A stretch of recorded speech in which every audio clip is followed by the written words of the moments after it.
முதல்ல மகாலட்சுமி வந்து பார்த்தீங்கன்னா, முதல் துவக்கமே மகாலட்சுமி துவக்கணும். சூரியன் உதயவதற்கு முன்பு நம்மளுக்கு முதலில் வருவது விடிவெள்ளிங்கிறது சுக்கிரவெள்ளி தான். சுக்கிர கிரகம் தான்.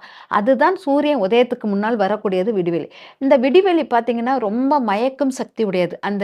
அதோடைய அந்த விடியுடைய வெளிச்சமும் சரி, அதில் அந்த விடிவெள்ளி வெளிச்சத்த பார்த்தோனே பறவைகள் எல்லாம் ரெங்காரமிடும், நல்ல கத்தும், கூவும் எல்லாம் பண்ணும். அந்த விடிவெளிய பார்த்து அவ்வளோ சந்தோஷம் மேற்கொள்ளும். அவ்வளோ பவர்ஃபுல்லானது அது சுக்கிரன்.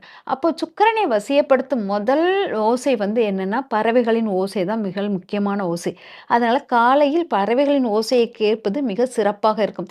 அதனால அதிகாலை எந்திரிச்சு பறவைகளுடைய ரிங்கார ஓசை கேட்கும் அனைவருக்கும் செல்வ வசதிகள் கூடும் அப்படிங்கிறது எடுத்துக்கலாம்.